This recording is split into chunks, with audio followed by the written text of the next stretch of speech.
Okey, baik, minta maaf semua. So saya ulang sekali lagi ya sebab baru nak rekod ni. Okey, triglyceride adalah lemak apa yang kita makan sama ada daripada fats terus iaitu daripada minyak zaitun ke daging ke lemak ke apa-apa saja benda berlemak, ini adalah triglyceride. Ataupun dia boleh convert daripada kita punya nasi, karbohidrat kita makan. Kita makan karbohidrat kita dia akan convert kepada triglyceride juga dengan juga glukos. Okey, baik. So masuk saja dekat kita punya usus. Enzim pankreas kita kat sini ada pankreas. Pankreas kita akan tembak satu jenis enzim namanya lipase untuk convert TG kepada fatty acid. Fatty acid. Okey. Fatty acid ni yang kecil-kecil, halu itu kita namakan dia sebagai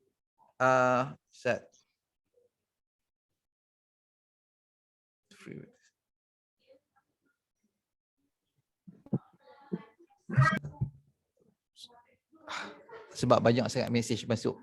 Okey, lipase, okey, daripada triglyceride tembak masuk kita punya usus, kena lipase dah jadi free fatty acid. Free fatty acid akan masuk kita punya kita punya sel usus. Okey, lepas tu dia akan bawa dalam bentuk LDL. LDL ni akan bawa dia akan convert balik kepada TG. Triglyceride akan convert balik kepada TG LDL ni. Lepas tu bila dia pecah balik, dia akan jadi free fatty acid semula. Yang ni untuk kegunaan sel tubuh badan kita lah. So macam ni cerita dia.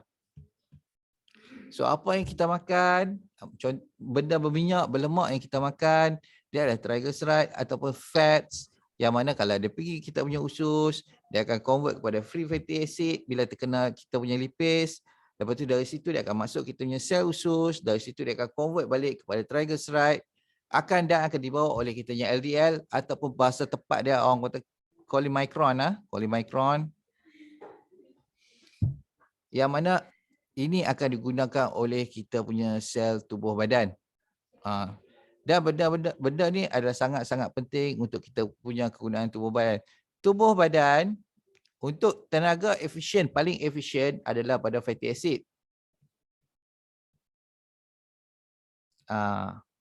Yang ini antara sumber tenaga yang paling badan, bukan paling badan gemakan, paling efisien untuk tubuh badan kita. Ini daripada kita punya lemak lah, triglyceride. Dia kata demotivate. Okey, triglyceride. Satu lagi tenaga, kita punya glukos. Gula kita.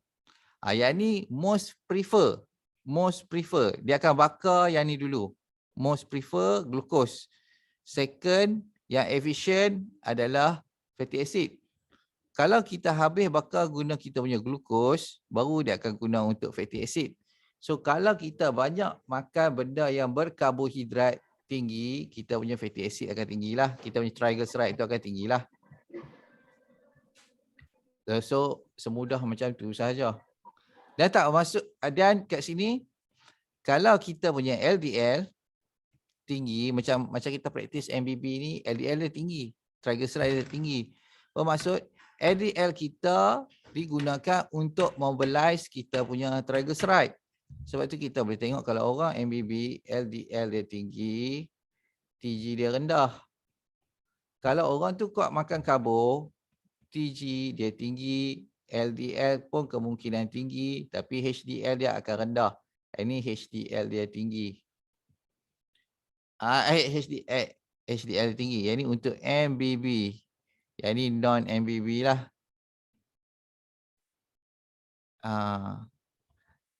So persoalan yang selalu orang tanya, adakah LDL tinggi ni satu benda yang sangat-sangat berbahaya? Sebab sebelum ni kita faham LDL ni yang menyebabkan berlakunya masalah jantung ataupun masalah stroke. Tak. LDL hanya carrier saja. Yang menjadi masalah kalau carrier kita telah teroxidize, dia akan jadi LDL pattern B. LDL pattern B. LDL pattern B ni yang dia oxidize, lepas tu dia akan jadi kecil dan melekit. Yang ni akan merosakkan kita punya saluran darah selalunya. sebab dia oxidize LDL pattern. Yang walaupun kalau kita kalau HDL kita tinggi, LDL kita rendah, triglyceride kita rendah, kita tahu kita punya LDL adalah pattern A. LDL pattern A ni tak ada masalah langsung, orang tu sangat-sangat sihat. Okey, apa soalan dia Tuan Kak Lis? Saya pun lupa. Bagi konteks soalan Tuan Kak Lis satu.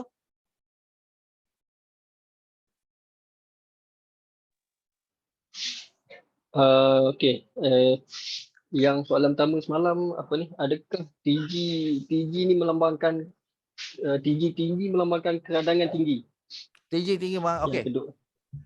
Dan soalan kedua semalam apa tu komponen utama TG lah. Komponen Dan sekarang ni Wan dah jawab dalam ni. Okey. Okey, komponen utama TG, utama TG dia glycerol. Glycerol ni dia membentuk tulang belakang untuk molekul triglyceride tu. Glycerol dengan 3 fatty acid.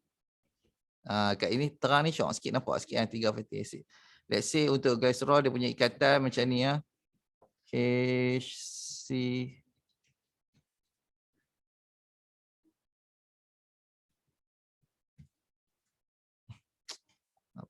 ni.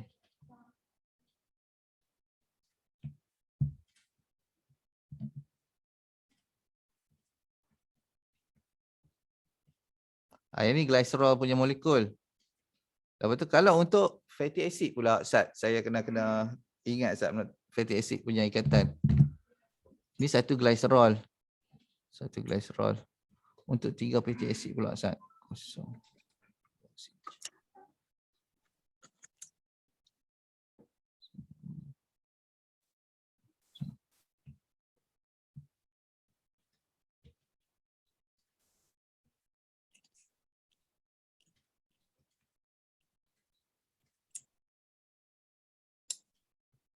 Okey, ni 3 fatty acid.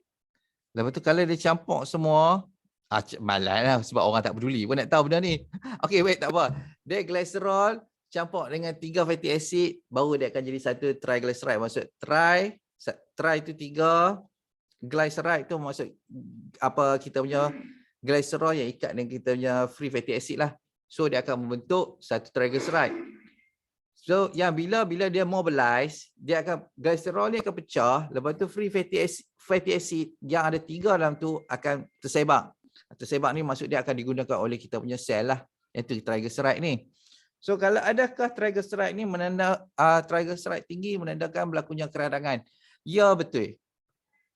Sebab triglyceride yang tinggi bermaksud kita badan, okey, ni nak kata bukan triglyceride tu problem utama tau. Kita tak kata triglyceride tinggi itu problem utama. Kita kena tahu sebab apa triglyceride ni dia tak boleh digunakan oleh tubuh badan. Tak boleh digunakan oleh tubuh badan.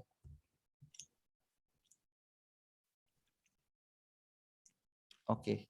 Dia tak boleh digunakan oleh tubuh badan kalau ada serta-serta benda ni. Satu, dia ada masalah dia pre-diabetic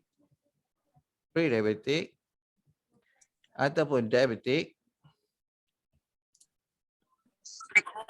ataupun dia badan dia tengah stres, dia tengah sangkut dalam mood sympathetic dominance akibat masalah sibuk kan dan sekian. Sebab bila kita tahu bila badan kita stres, badan akan perlukan lebihan gula secara cepat untuk bagi badan tu boleh function normal. So hati kita sendiri akan breakdown kita punya masa melalui proses gluconeogenesis, yang mana dia akan naikkan kita punya kortisol untuk hasilkan lebihan gula. So bila ada lebihan gula saja dalam kita punya darah, automatik proses untuk nak menggunakan lemak kita dia tutup, dia inhibit. Kita tahu. So kat sini kalau sugar kita tinggi, sugar pula glukos. Kalau glukos ada banyak, badan dalam keadaan stres akan guna ni dulu sampai habis. Badan akan guna ni dulu.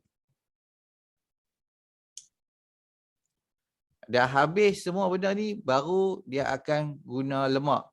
Tapi kita kena tahu juga, kalau badan orang tu tengah stres, tengah ada masalah sibuk, tengah kembung, tengah kelang kabut apa semua, yang ni dia tak boleh tau, dia tak bagi. Dia tak bagi akses guna lemak ni, dia tutup. Dia akan terus repeat benda yang sama. Dia akan terus guna glukos, breakdown muscle, badan stres lagi, dia pusing kat sini saja, pusing kat sini saja. Akses kepada lemak tak boleh. So secara tak langsung ini akan meningkatkan kita punya bacaan triglyceride. Dan ini bermaksud badan tengah radang lah. Badan tengah radang. Maksud badan tengah radang. Tengah radang. Badan tengah stres. Stres. Okay. So kalau condition macam ni. Condition macam ni. Yang ni condition ni ya.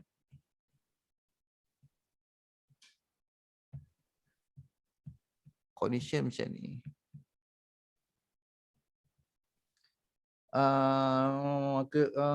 Condition macam ni, kita nak check condition macam ni.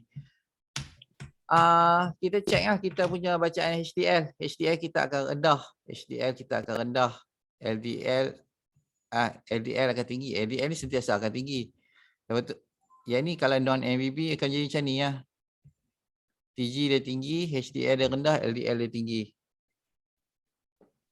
So dari sini kita boleh tahulah kita punya ratio kita punya pattern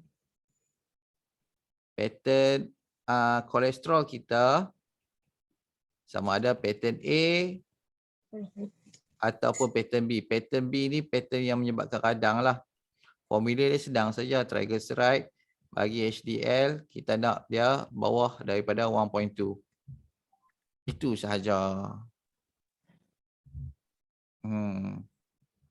So benda ni kena tengok lah. Benda ni kena tengok selalu lah. Macam mana saya kalau macam orang kata dia punya dia punya bacaan kolesterol problem, saya senang saja. Saya akan tengok triglyceride bagi HDL, lepas tu saya akan tengok HbA1c. Kalau HbA1c dia tinggi, triglyceride bahagi dengan dia punya HDL pun dia pun tinggi juga 1.6 ke atas, saya akan galakkan dia untuk makan ubat statin lah. Kalau macam tu, keadaan macam tu dia diperlukan lah. Sementara untuk dia MBB balik. Tapi kalau dia tak ada masalah, tapi kalau dia tak ada masalah diabetes, dia tak ada masalah triglyceride dia okey saja, LDL dia tinggi mana pun kita tak perlu peduli. Yang ni kalau untuk reference lebih boleh tengok Dr. Rhonda Patrick.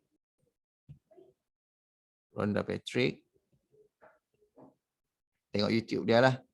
Ataupun Dr. Paul Mason.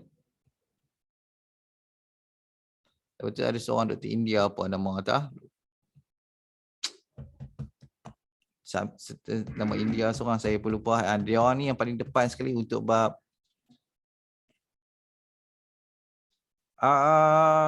Dr. Nadia Ali. Dr. Nadia Ali. Dr. Nadia Ali. Yes. Dr. Nadia Ali. Ini boleh tengok dia punya talk dan saya sangat galakkanlah untuk tengok dia punya dia produce banyak agak medicine journal. So boleh tengoklah. Kalau saya buku, kalau Rhonda Patrick dia ada buku. Boleh beli. Dia nama dia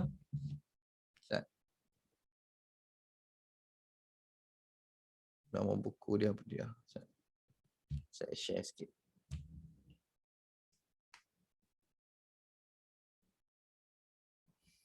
Ini saya punya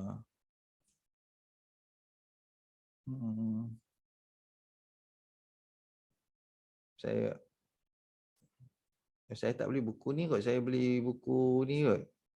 Buku fizikal. Ataupun seorang lagi ni boleh kan. Nina Tejas tu boleh juga. Nina Tejas.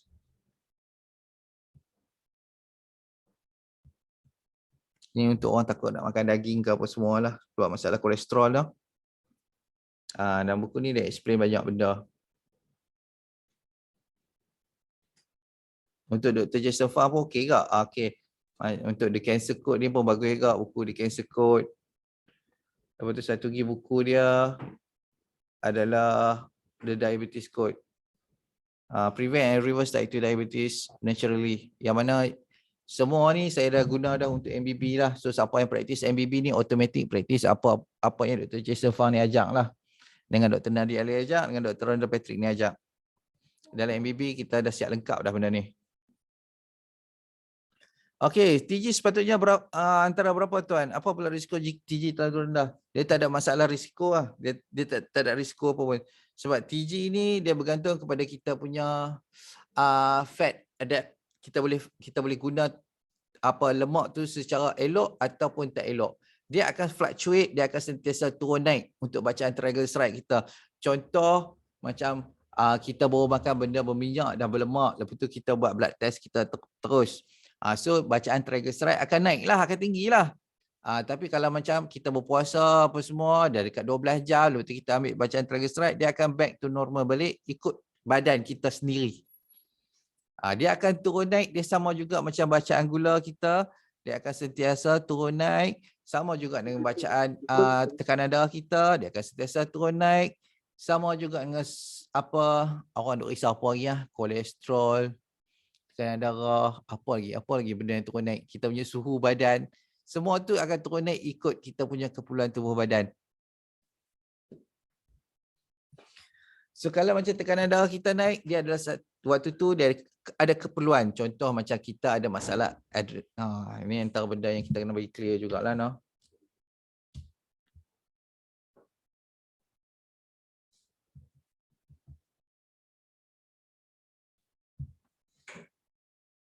Contoh orang tu ada masalah adrenal, dia ada masalah adrenal insufficiency. Okey, bermaksud dia punya penghasilan kortisol tu dah rendah dah. Sebab dia pakai selalu sangat dan dia selalu kembung, tak berhenti, dia selalu takut, dia selalu ada masalah anxiety 24 jam tak nak berhenti, dia tak boleh nak tidur, dia akan menjadi masalah kortisol yang rendah lah, low kortisol. Okey. So bila dia jumpa doktor, okey, dia jadi lagi nervous. Dalam keadaan adrenal insufficiency ni, dengan kortisol rendah, dia akan suplemen dengan adrenalin, let's say adrenalin. Yang mana akan pump jantung dia jadi laju. Jantung jadi laju. Dia punya saluran darah akan sempit.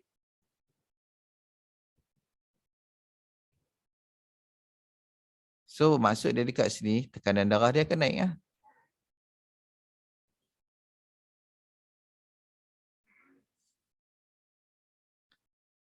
Ini semua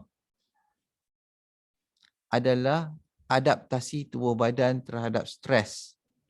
Ini hanyalah adaptasi tubuh badan kepada stres. Kita jangan anggap tekanan darah tinggi sebagai satu penyakit. Dia adaptasi kita kepada certain stres. So lepas tu doktor tengok ini, dia kata, dia bagi label, kata ada masalah tekanan darah tinggi, ada masalah tekanan darah tinggi. Which is taklah ada masalah tekanan darah tinggi, kita tak label dia sebagai penyakit tau. Tekanan darah tinggi, kita tak label sebagai penyakit, kita label dia sebagai adaptasi kepada situasi berdasarkan keadaan fizikal kita pada masa tu.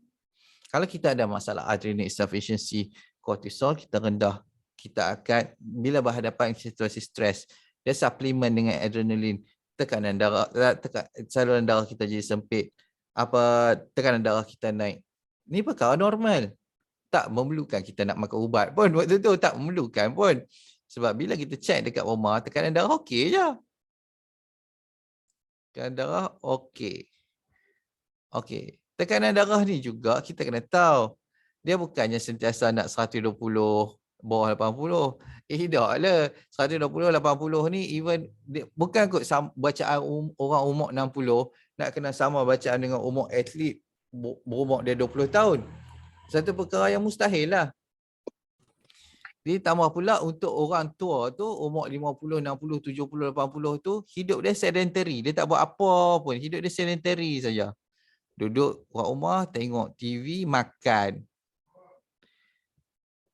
Mesti tekanan darah dia dalam keadaan normal tinggi. 140 ke atas. Bawah mungkin 100. Tapi tak bermaksud dia ada masalah tekanan darah tinggi. Tak. Sebab kita tahu dia kurang pakai badan dia. Dia kurang develop otot baru dia. kita punya arteri waktu tu dia akan mengerah, kita pun kurang produce histamin. Sebab kita tak exercise, kita tak vasodilate, kita tak melembutkan kita punya tekanan darah, kita tak buka tutup pun dia akan jadi keras. Lama-lama dia akan jadi sempit, dia tak boleh produce untuk nitric oxide lagi untuk nak melembutkan dia punya saluran darah. So makin lama makin tua, kalau kita hidup dalam keadaan sedentary ditambah pula dengan tak jaga makan, tekanan darah normal akan naik lah. Dia akan naik, dia punya paras 140, 100, dia naik slow naik. So kalau untuk nak turunkan kita punya bacaan, orang kata baseline, kita punya tekanan darah, exercise lah. Tapi idaklah kalau orang tu umur 70 boleh pergi 120, 80. Taklah, mungkin boleh pergi 130, bawah 90 something. Macam tu lah. Taklah nak perlu nak makan ubat. Sebab kalau makan ubat, dalam keadaan tekanan darah dia perlu tinggi ni. Okey, badan dia, kondisi dia memerlukan tekanan darah dia tinggi macam ni untuk dia berfungsi normal. Let's say orang tu makan ubat. Dia makan ubat, dia menurunkan baseline dia nak bagi dapat nombor 120, 80. Apa jadi dekat tubuh badan dia? Tubuh badan dia akan mengeluarkan stres hormon sebanyak mungkin untuk cuba naikkan balik tekanan darah dia kepada paras normal tadi. Yang mana 140 tadi. Bila dia sentiasa makan ubat untuk nak turunkan dia punya tekanan darah, lepas tu tubuh badan hasilkan hormon untuk nak naikkan balik tekanan darah tu, badan dia akan sentiasa dalam keadaan sympathetic dominance. Bila dalam keadaan sympathetic dominance, dia punya quality of life makin lama makin turun. Badan dia makin lama makin boroi, makin gemuk. Tangan dia makin lama makin kecil, kaki paha dia makin kecil. Sebab dia tak boleh nak produce otot baru. Lepas tu dia akan jemput penyakit lain datang satu persatu. Datang. Itu problem dia.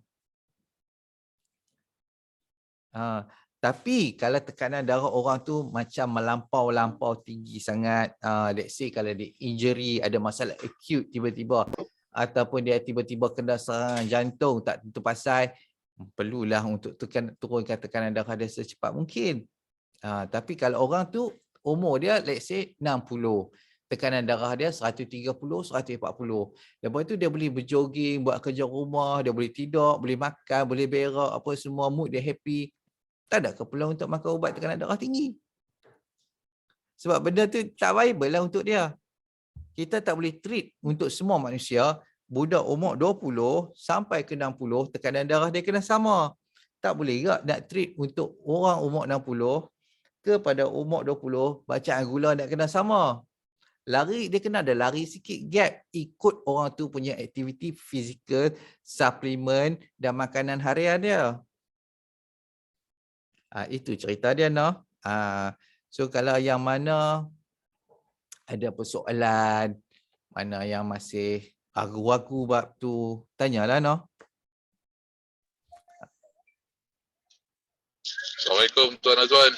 Waalaikumsalam warahmatullahi wabarakatuh. Ya, Tuan Nasron. Ya, saya pagi tadi ni pasal gula lah. Saya pergi klinik. Okey. Sebelum makan saya test lah. Saya test gula 6.8. Okey. Itu saya sebelum sarapan lah. Lepas after 2 jam, 3 jam saya pergi balik. Dia naik 8.4. Okey. So dia memang ada naik pun. Tapi yang starting tu dia naik macam tinggi sikit. Hidung okey tak? 6.8. Tidur, alhamdulillah lah tidur. Okey, tidur okey . Kalau tidur okey 6.84 tu, tak ada apa pun. Kalau saya buat tak tahu lah. Lagi satu yang Tuan Azwan cakap yang pasal kita yang test darah tu, bukan test darah, yang test untuk darah tinggi tu. Okey. Okey, tadi Tuan Azwan cakap nak campur yang mana? Kita ambil pagi, tengah hari dengan petang kan. So kita nak campur 3 tu, kita ambil yang mana Tuan? Okey, let's say contoh kita bacaan pagi kita 120 bawah 80. Lepas tu tengah hari dia tak tahulah kot dia stres ke apa semua, dia naik 140 bawah lah 90 macam tu ke 100 kan. Okey. Lepas tu malam sekali dia relax balik 120, 80. Yalah, kita bubuh je lah matematik dia macam ni, no. So kita ambil kita campurlah semua 120 campur 120 kita ambil atas dulu. 120 campur 140 campur 120 jadi 0 8380 bahagi 3. Bagi 3. 3 2 6 3 3 3 okey. 3 2 dan 3 3 apa ni? Sat. Cukup dah.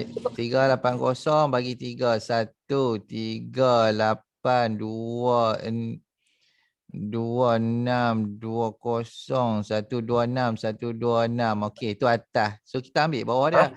Bawah dia kita buat 80 campur 90 campur 80 0 17 15. Itu okey kan? 1 pada kosong. Rambut tak datang tu. Tengok. Kata buat belakang tu bagus. 16 25 250 250 bahagi 3 8 24 40 27 39 9 27 93 93. Okey, ni bacaan purata kita lah 12693 ni. Kita ambil dia. Kita kena campur 3, lepas tu kita kena bagi 3 lah. Kita macam tu aja kita buat matematik dia. Bagi 3 tu kita dapat dia punya total lah. Dia nak lagi. Kita dapat average, kita dapat dia punya median. Right. Kita cari dia punya median sahaja, kita cari yang tengah-tengah sahaja. So kita tahu okey ini median untuk bacaan hari ni. Kalau malam saya biasa dalam 100 117, 115 macam tu lah malam lah. Okey. Kalau tengah hari saya belum check lagi lah pasal tengah hari kerja payah sikit. Tak apa, check aja. Tapi kita tulis notes lah kat bawah tu. Tengah Ada. Saya memang buat satu buku tarikh, pagi, malam, kalau tengah hari, tengah hari lah. Lepas tu kita hari-hari. Tulis notes juga. Okey, baru lepas makan ke, okey 15 minit selepas makan. Okay. Ataupun tengah kerja berat. Kita tulis siap-siap itu. Okey. Boleh. Clear. Sebab kita tahu tekanan darah ni dia alam macam cheetah. Dia tengah kejar dia punya rusa ke apa semua, dia tengah berlari. Lepas tu tekanan darah dia naik lah. Samalah. Kalau peningkat kadang-kadang kalau kita pergi klinik tu kata darah tinggi lah. Macam Tuan Azan cakap lah, sebab badan kita ni dia tak macam apa, dia bekerja. So bila keadaan kita normal, darah normal lah. Bila darah kita gemuruh, dia lain lah. Okey juga tu kan. Okey juga. So, kalau doktor apa cakap, awak ni darah tinggi ni, dah bagi ubat. Tak nak macam tu kan. Itulah benda ni dia orang kata common sense lah. Common sense. Dia bukan susah pun. Dia common sense. Kalau tak ada common sense, mampus. Common sense. Kalau peningkatan tekanan darah tinggi ni bahaya, kita kata kat cheetah tu, sabar saat cheetah jangan lari laju. Bahaya ni tekanan darah ni, tidak ini mati nanti. Sabar saat cheetah. Idaklah kan. Kita walaupun kita punya baseline kita punya tekanan darah tinggi, kita kena cari reason dia. Sama ada kita dah umur berapa dah. Kalau umur 60 tu biasalah 130, 140 tu normal lah. Idak 130, 140, lepas tengok dia punya physical fitness pula. Kawan ni tak pergi mana, dia tak exercise, makan tak jaga. So kita memang expect dia punya saluran darah tu dia jadi keras dia kurang fleksibel. Bila tekanan darah tu jadi keras, bila kita punya pressure tu makin lama makin tinggi. Itu je cerita dia. So kalau nak solve benda tu, dia tak boleh makan ubat tekanan darah tinggi, tak boleh. Bahaya. Sebab apa bahaya, macam saya cakap tadi ya. Orang tu, tubuh badan kita ni anggap dia sangat cerdik. Dia memang cerdik. Dia akan adjust ikut orang tu punya physical punya fitness, dia punya tekanan darah ni. Kalau orang tu hidup dia sedentary, dah berumur, tak pernah praktis MBB, tak pernah exercise, tak pernah makan suplemen, apa semua tak pernah. So tekanan darah baseline dia 140, 140 lebih sikit, bawah 135 ke atas. Itu normal lah bagi dia. Sebab tubuh badan dia kata, ini tekanan darah sepatutnya macam ni. Okey, baik. Let's say dia turunkan dengan pengambilan ubatan. Okey, dia turunkan dia punya baseline, turunkan. Dia nak bagi dapat 120 juga, bagi 120. Tubuh badan sedaya upaya, selepas tu dia kata, pasal apa tekanan darah orang ni jadi turun tiba-tiba ni? Apa pasal ni? Lain macam ni. Aku kena keluarkan hormon stres untuk nak naikkan balik dia punya bacaan darah tu kepada paras yang sepatutnya dia ada. Itu problemnya. Sebab tu kita tak pernah tengok orang yang makan ubat darah tinggi, dia tak perlu makan ubat cair darah, lepas tu ubat kecil manis ke, ubat kolesterol ke, ubat apa-apa saja ubat lah. Itu problemnya. So why not kita ubah dietary dengan kita punya lifestyle change ya, macam ABB ni. Ubah kita punya diet, ubah kita punya cara kehidupan, kita punya quality exercise, quality of life kita akan naik. Tapi itulah, habit ni susah nak tukar. Habit ni susah nak tukar. Itu yang perlunya group support. Betul. But exercise tu dia macam lihat sikit. Boleh tak boleh, boleh tak boleh. Itu dia memang sebab habit ni nak tukar dia satu benda yang sangat-sangat susah. Sebab tu kita kena ada group support yang akan peringat orang hari-hari. Dia tunjuk motivate kawan tu. Itu yang penting dia. Yalah, tapi bila tengok kalau macam orang bersukan apa kan, dia boleh buat, takkanlah kita tak boleh buat kan. Ya, betul. So kita kena buat cara kita lah. Kita jangan ikut lawan tu punya cara, kita ikut cara yang kita mampu dulu. Macam saya lah, saya buat sikit dulu. Alhamdulillah lah, sekarang ni naik tangga turun tangga. Pagi macam tu lah, saya exercise sikit dulu. Naik tangga turun tangga, saya nak tengok dia punya macam mana. Dia punya semput tu ada ketak kan. Alhamdulillah lah sekarang ni. Cuma sekarang ni saya nak start berjogging kan ni. Itu je. Start berjogging balik, kita bagi kecil balik badan. Lepas tu orang nak mengata, kita kata tak apalah, tukar baju, pakai baju fit sikit. Kan? Lepas tu kalau nampak body kan. Pakai baju ketat-ketat sikit, lepas tu angkat sikit bagi nampak masa ketat-ketat sikit, dia senyap mah. Clear. Saya clear tuan. Okey, baik Tuan Nasron. Saya akan nanti saya buat saya punya kerja nanti lah. Okey, alright. Silakan. So kita teruskan untuk apa soalan lagi. Kalau ada soalan silakan tanya soalan. Saya ready untuk jawab lah mengenai triglyceride, apa tak faham ke ataupun penerangan. Ya, saya silakan. Tuan Ismail. Tuan, saya nak tanya, kalau kita minum air tebu kan, air tebu yang tak ada gula lah, maksudnya memang pure, sama ke macam mana kita ambil gula pasir tu? Sebab gula pasir buat pada tebu juga kan. Itu je saya nak tanya. Okey. Kalau untuk macam gula tebu ni dia concentrated. Gula tebu ni concentrated, dia macam masuk, dia keringkan, dia buang dia fiber apa semua, baru jadi gula tebu tu. So kalau untuk tebu saja dia kurang concentrated lah dia punya gula tu, sebab tu dia rasa kurang manis. Itu saja beza dia. Dia still dia still puas juga makan minum air tebu ni, still puas juga. Okey, kalau dalam MBB ni pengambilan dia macam biasa tuan cakap, kalau kita ambil sekadar yang perlu je lah, rasa sikit je.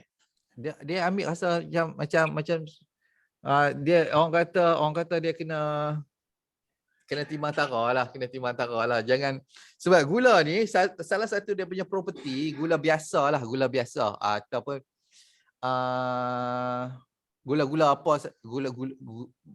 lah, gula biasa. Dia boleh buat orang ketagih. Sebab apa dia boleh buat orang ketagih? Sebab cara dia punya pathway dekat kita punya otak, dia stimulate otak kita. Dia stimulate endorphin. Ni gula biasa lah, gula. Any kind of sugar lah, gula biasa. Dia stimulate penghasilan endorfin. Dia sama juga pathway dia macam orang ambil kokain.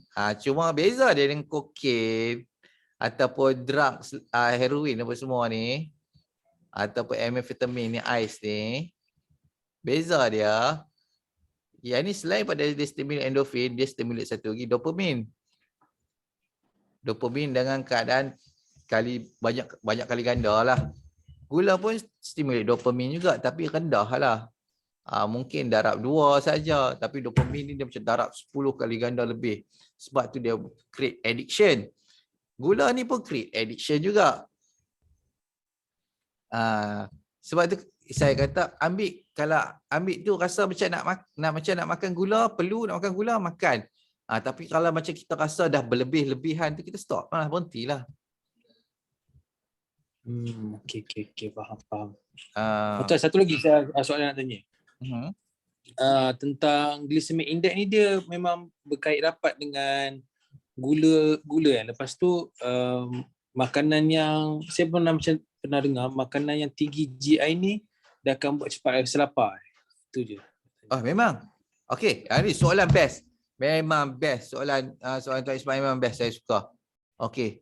Makanan yang tinggi gula cepat buat lapar. Tinggi gula cepat buat lapar.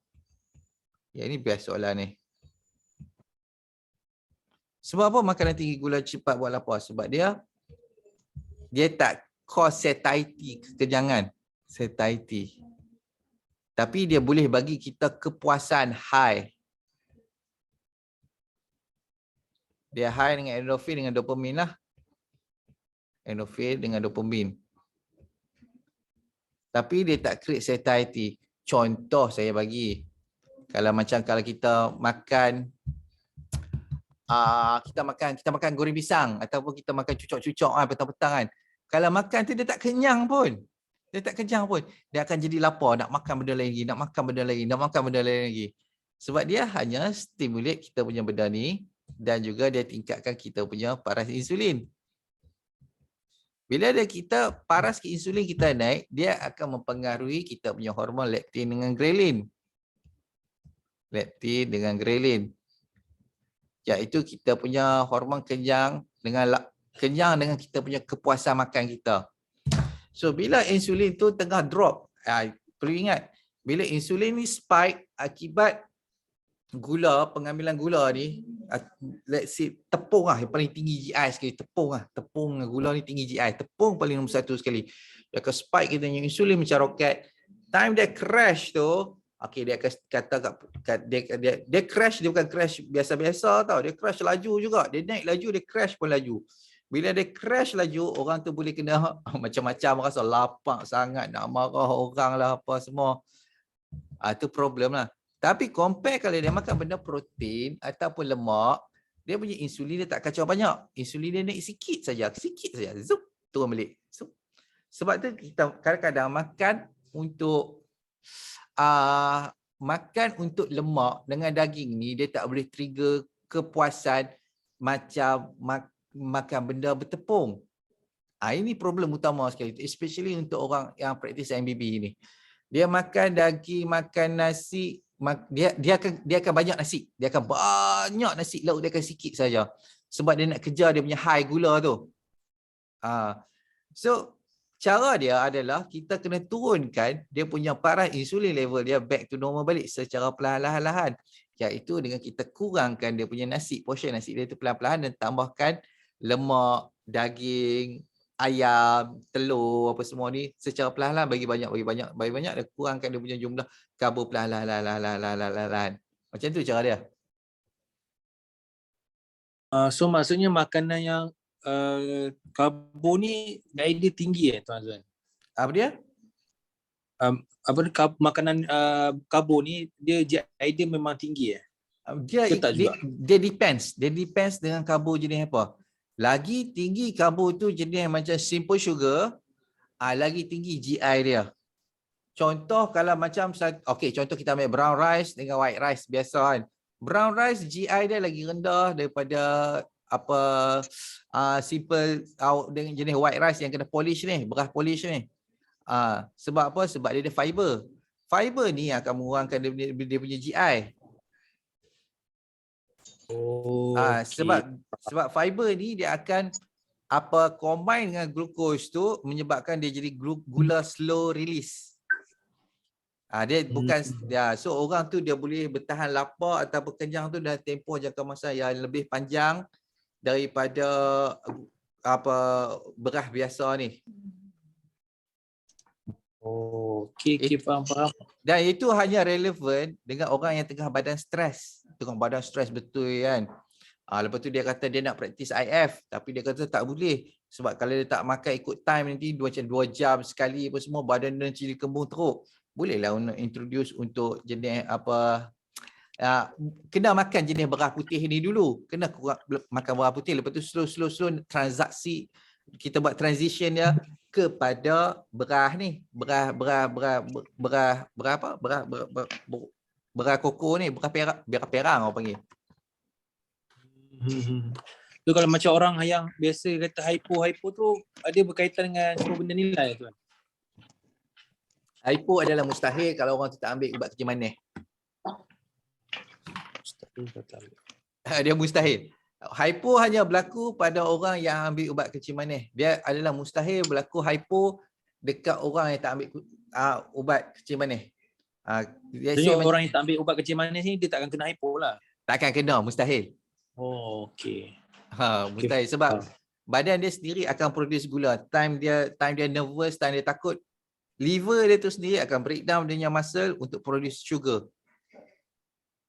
Oh, okey, faham. Okey Tuan Azwan, terima kasih. Baik, sama-sama.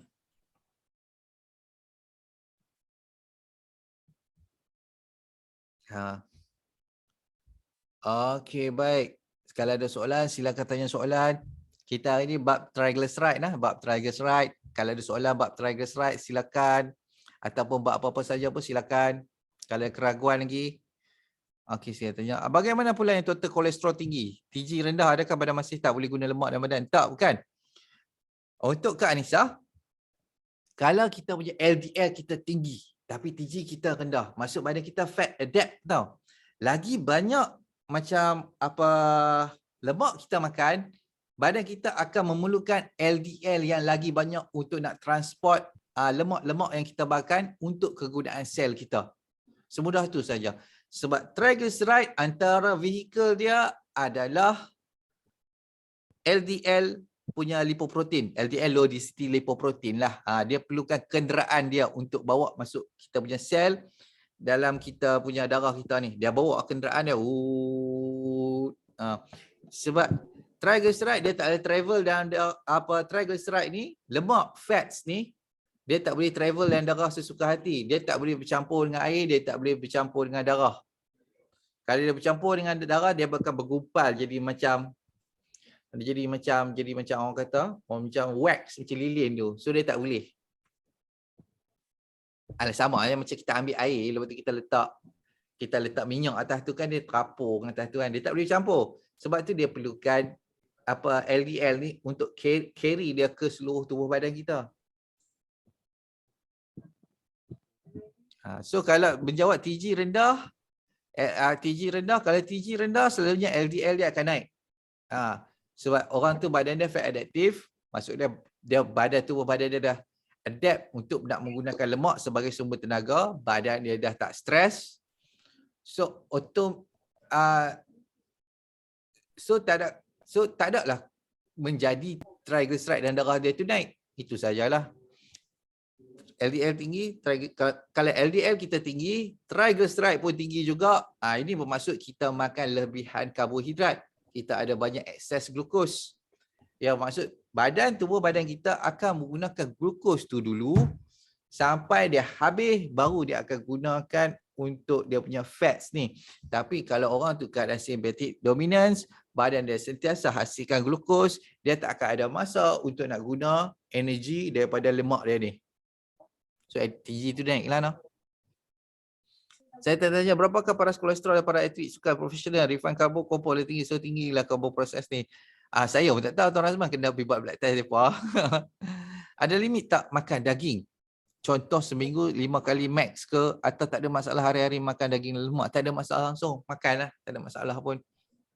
Tapi janganlah makan macam sekali hadap 250 gram tu macam orang putih tu duk buat. Tak payahlah.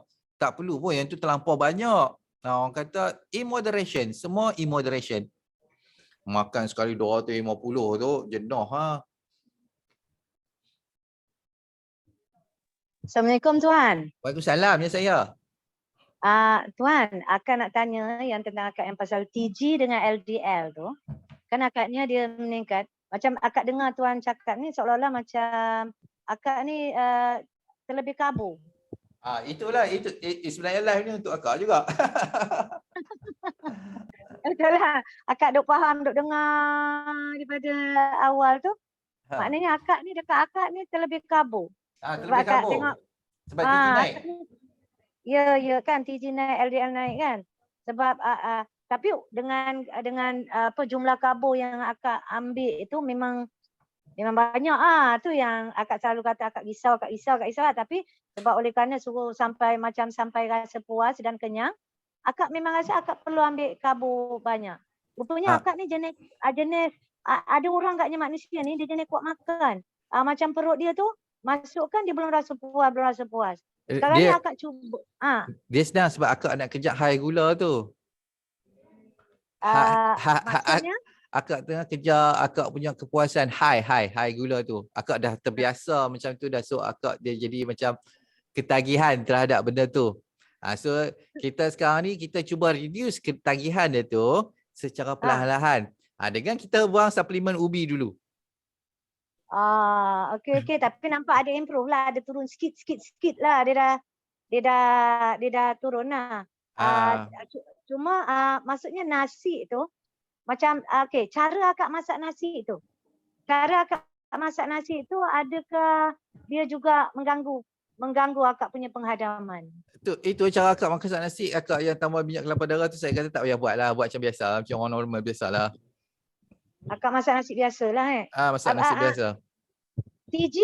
TG dengan LDL tu tadi dengan HDL, tiga-tiga ni kita nak jaga. Okay, kalau TG dengan LDL tu tadi karbo, kita anukan karbo. Kalau HDL tu dia tak kisah. Tak kisah, dia tak ada bersangkut paut dengan makanan ke? Dia bersangkut paut dengan makanan. Kalau akak lagi tinggi akak punya karbo, HDL akak akan turun lah sikit.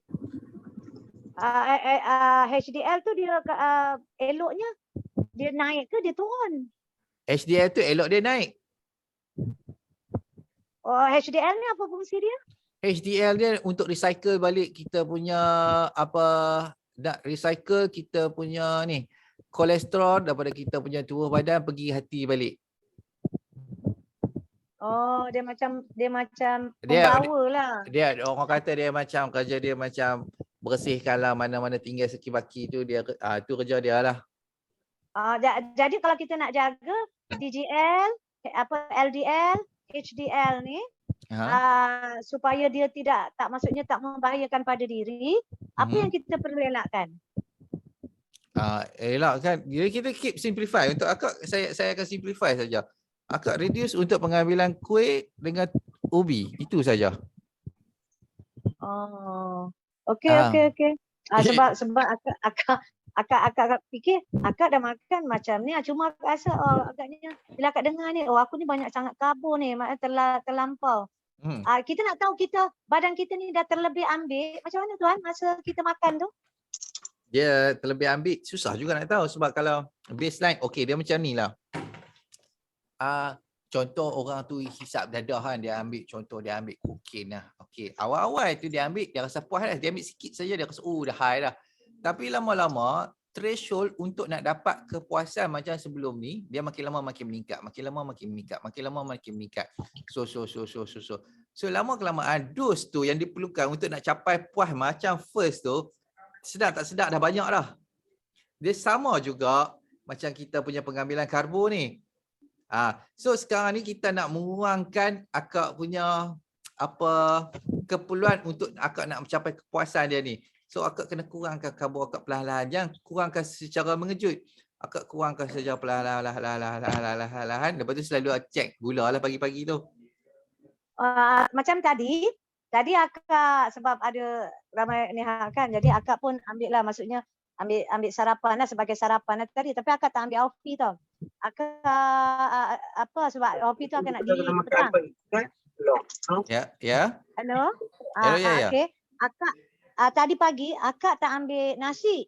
Tapi Okey. akak ambil sayur kan, dengan ayam aja tu, isi ayam. Lepas tu akak ambil tempe. Tapi badan akak macam ada rasa macam bahagian perut ni perut dekat tengah ni dia ada rasa macam tak selesa. Akak ambil tempe, Adakah akak sebab makan tempe. oh tu itu sebab nak kembung Kembung lah tu makan tempe. Oh, agaknya kalau tak makan tempe tu tak adalah kot. Tapi kalau akak makan selalu dia okey lah. Makan kerap bukan kerana tak makan nasi tuan. Tidak lah sebab akak makan tempe je. Okey. Dia macam ada rasa gitulah, tapi akak macam akak lawan lah. Akak masih akak aktif, akak bertenaga. Cuma dia ada rasa tak selesa tu saja. So kata sebab apa tak makan nasi ke ni? Akak fikir macam tu lah pula. Dia sebab ni je. Okay. Apa orang panggil sebab tempe je. Tempe tu sebab angin ke? Tempe boleh buat angin dia sebab fermented food kan. Dia peram Ya. Okey. Terima kasih tuan. Okey, baik, saya sama. Tuan. Ya, saya. Nak confirm balik. Apa tu? Saya dengar tadi HDL dia pengangkut daripada sel ke hati. Bukan daripada hati ke sel. Iaitu LDL daripada straight pada kita punya hati, dia straight untuk kepada kita punya dia panjang cerita dia daripada VLDL, lepas tu ke LDL, lepas tu LDL tu pecah-pecah lagi. Lepas tu most predominantly LDL punya cerita lah pada hati ke kita punya tubuh badan ni. Hati kepada tubuh badan, mana hati kepada sel lah. Hati kepada sel lah senang kata lebih kurang. Okey. HDL sel kepada hati. Ya, dia recycle balik. Sebab saya dengar itu hari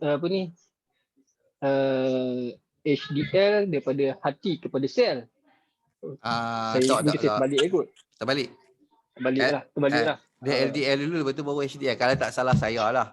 Tak salah saya ikut logik pun VLDL dulu. So LDL lah yang first, lepas tu HDL kemudian. Okey. Okey, baik. Bos, selain tengok bacaan TG, adakah bacaan lain yang akan menunjukkan badan ada keradangan? CRP satu lagi, C-reactive protein, D-dimer. Tapi yang paling common sekali C-reactive protein lah. Kita tengok C-reactive protein, kita tahulah sama ada badan tu orang tu ada keradangan ataupun tak.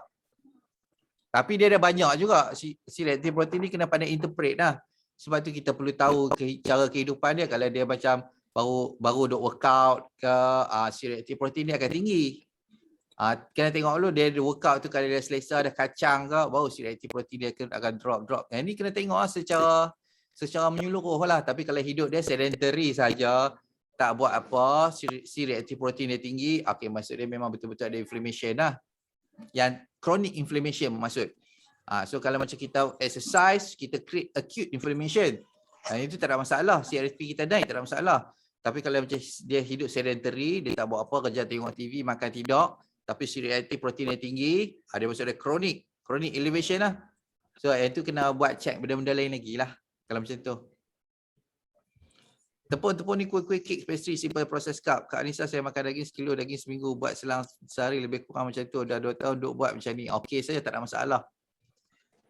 Okey, tapi tiap-tiap hari pun akak suka juga daging-daging kampung. Makan je Kak Anissa, makan je.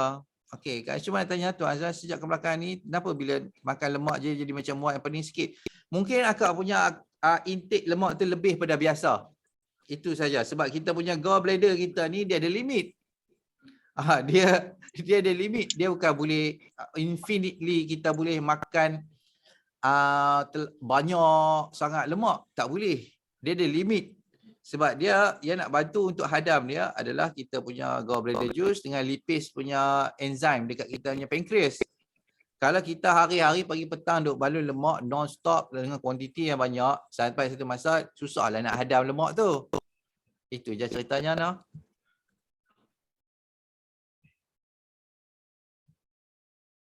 Okey, baik, kalau ada soalan silakan tanya soalan. Kita habiskan 12.30 lah noh. Okey, baik kita tengok. Siapa ada soalan? Tuan Joe X ke ada soalan ke?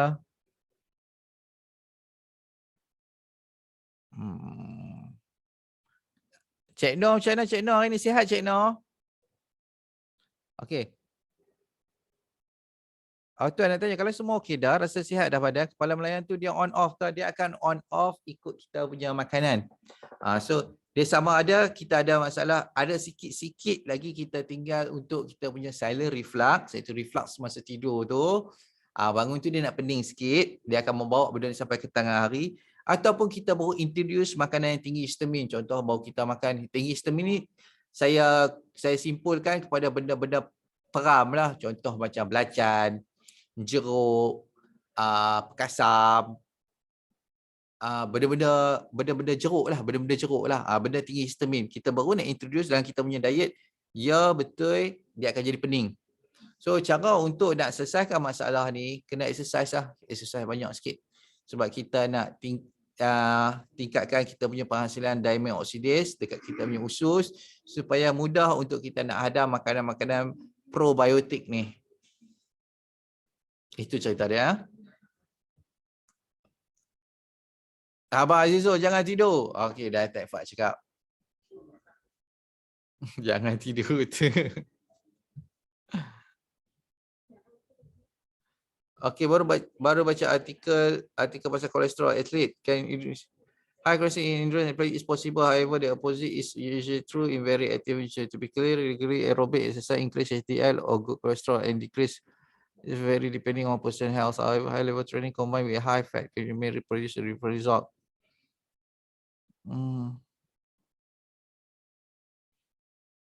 Dia itulah LDL ni, kalau kita kata untuk kalau orang tu fat adaptive, dia boleh guna lebih lemak lagi pada dia memerlukan untuk dia nak gunakan lemak yang dia makan tu sebaik mungkin. LDL dia kena banyak lah. Mudah macam tu je lah pun. Ataupun orang tu tengah lose weight, orang tu tengah hilang berat badan, lepas tu dia punya gallbladder pun kurang function sikit, ya LDL dia akan naik. Kalau macam tu kita tahulah sebab apa. Tapi kalau macam atlet, makan lemak banyak, dia praktis keto, betul-betul kau punya keto, LDL dia wajib akan naik. Dan HDL pun akan naik jugalah, sebab dia nak recycle benda tu kan. Itu je lah ceritanya. So jangan duk risaulah pasal triglyceride apa semua ni, ataupun bacaan total kolesterol tinggi. Total kolesterol dalam MBB tak bawa apa-apa bidding pun. Total kolesterol tak bawa apa-apa meaning. Kita MBB hanya risau dengan LDL, dengan kita punya triglyceride sahaja. Triglyceride tinggi dengan HDL rendah, kita risau. So dekat situ kita kena adjust accordingly lah.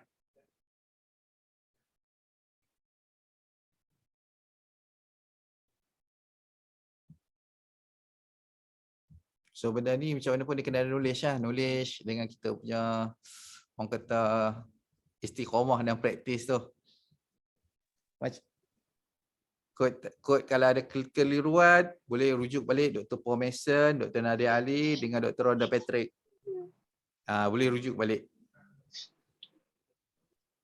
Tapi kalau tak mau rujuk pun, MBB dah simplifykan dah apa semua yang Dr. Jason Fang pun boleh rujuk juga. Especially untuk masalah kanser. The cancer code.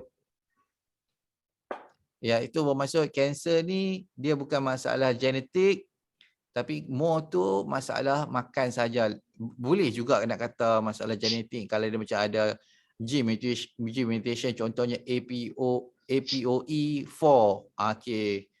Bermaksud dia ada masalah dengan dia punya conversion lemak kepada tenaga. Yang ni boleh check benda-benda ni. Tapi nak kata semua orang ada benda tu. Cuma orang kata, especially Southeast Asia. Southeast Asia ni, dia tak boleh follow diet orang putih. Dia tak akan boleh follow diet orang putih.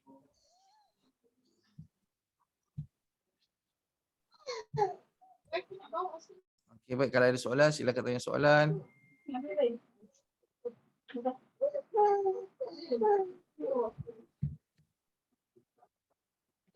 Ada Siapa lagi? Tuan, nak tanya Tuan. Silakan.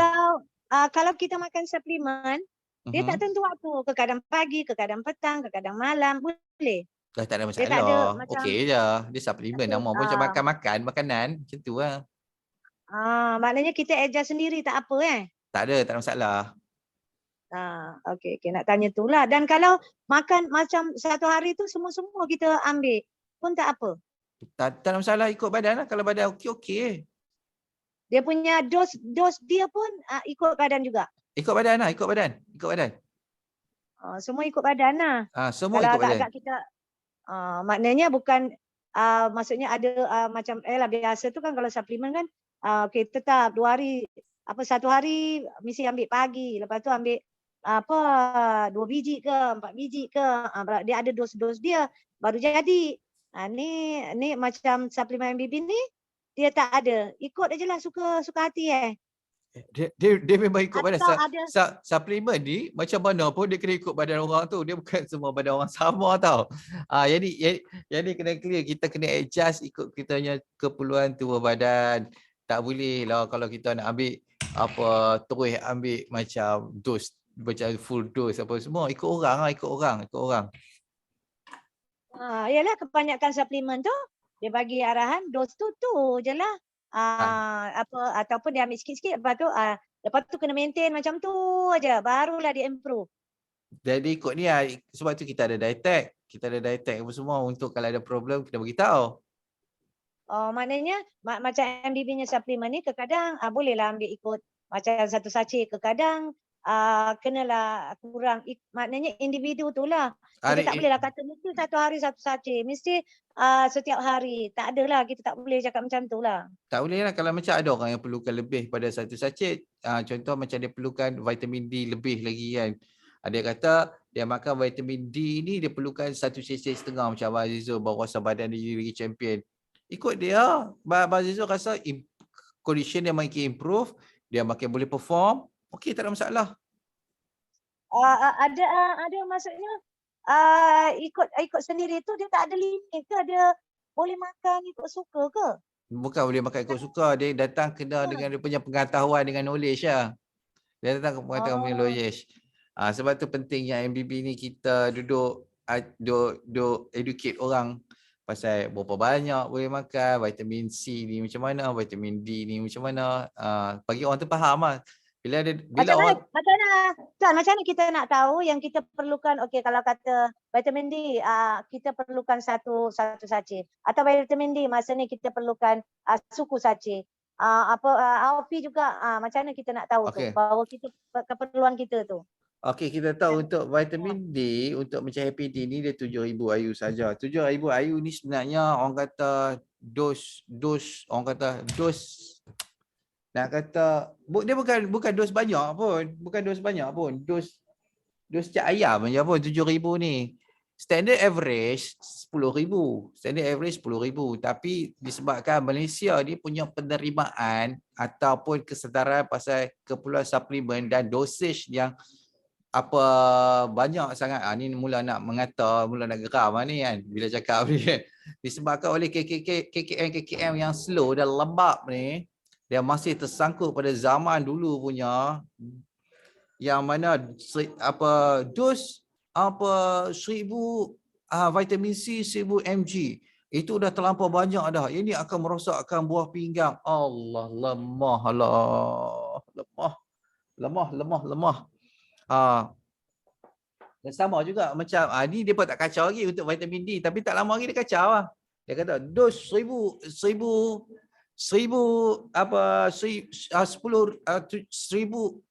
dos vitamin D melebihi 1000 IU akan menyebabkan berlakunya masalah buah pinggang, hati apa semua. Demam macam ni kan. Dia masalah saya buat 7,000 IU tu, itu pun orang takut nak ambil lagi, takut nak ambil sebab kita kurangnya education pasal macam mana vitamin ni digunakan, macam mana dihasilkan. Ramai lagi orang berpendapat kata vitamin ni jemuk tengah hari saja boleh dapat, orang tu akan sihat. Tak, dia tak semudah macam tu. Tak semudah macam tu. Kalau semudah macam tu, orang-orang kat Malaysia ni tak sakit. Sebab kita dapat matahari all year round. All year round kita dapat matahari.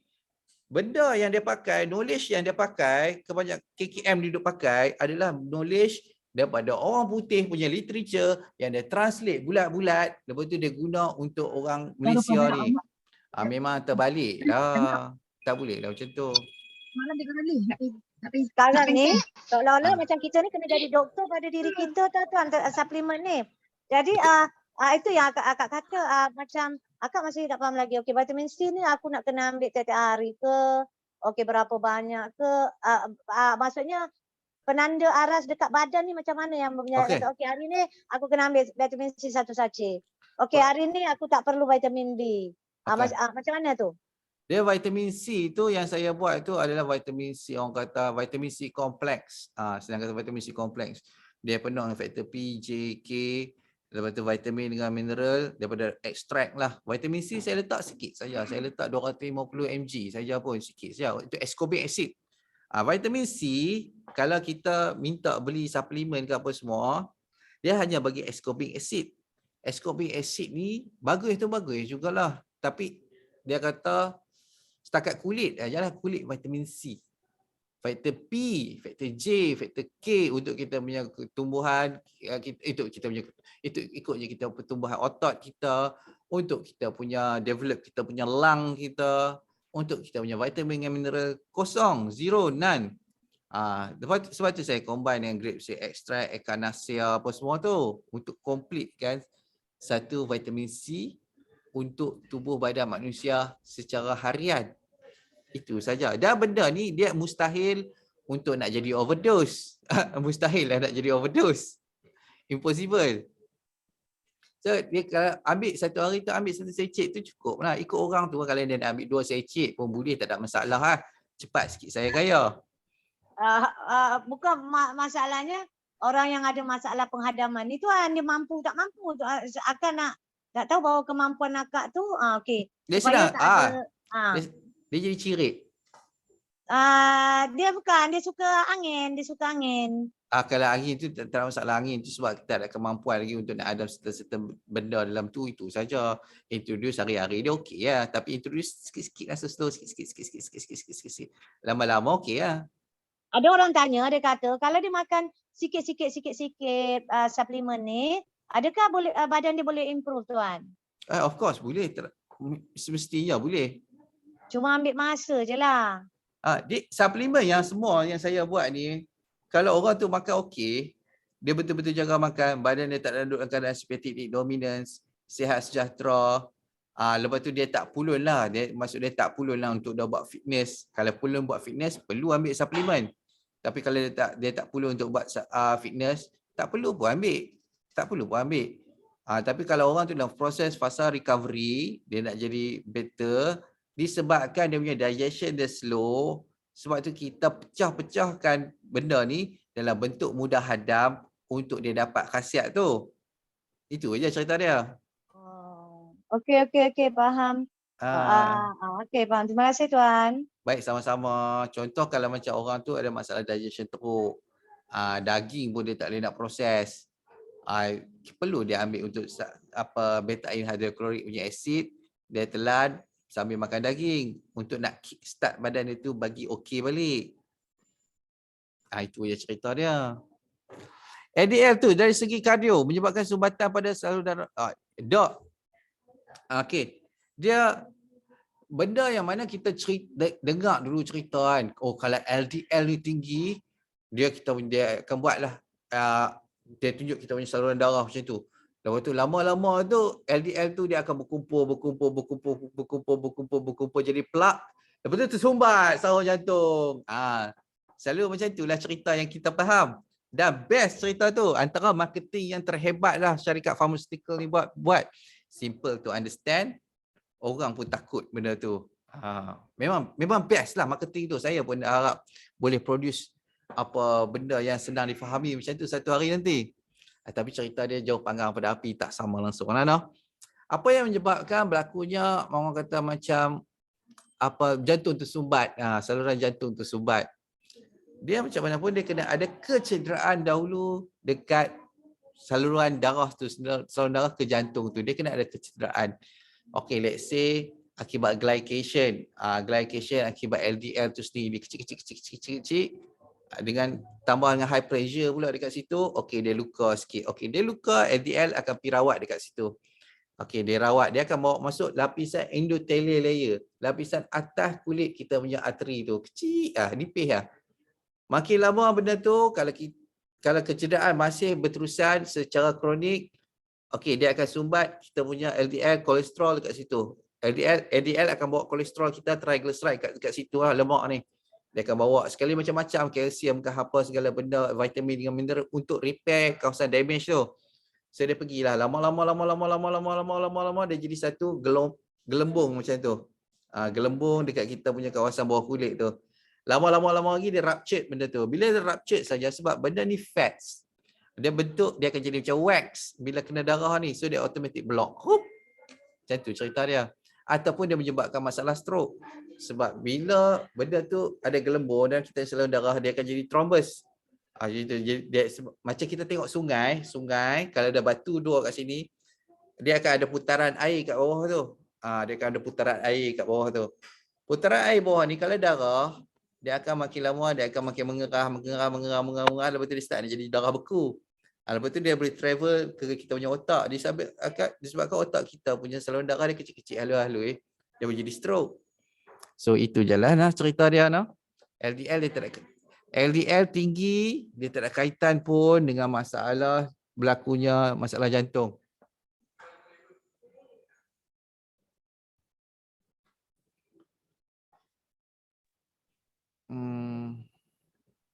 LDL tinggi kalau ya saya.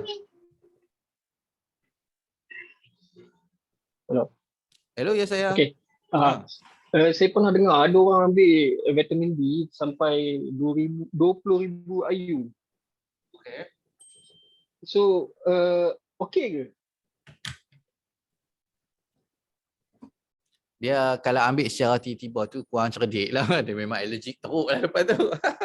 Dia kena ambil sikit-sikit dulu. Contoh macam kita punya starting point. Starting point Happy D ni starting point untuk kita punya pengambilan vitamin D 7,000. Itu starting point okey.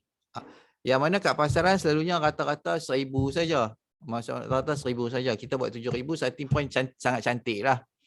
Lepas tu kalau nak tingkatkan kepada 10,000 tak ada masalah, nak tingkatkan kepada 20,000 pun tak ada masalah.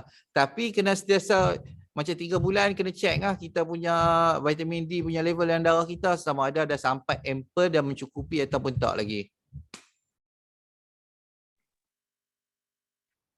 Okey, apa ni masih lagi dengan vitamin D. Okey, kalau kata vitamin D ni kita tak ambil suplemen kita tak ambil suplemen. Cerita berbalik pada apa ni, cerita kita terdedah dengan cahaya matahari lah konon. Cahaya matahari ni cukup katakanlah zaman dulu lah kan. Orang dulu dia dapat apa ni vitamin D ni macam mana? Itu satu.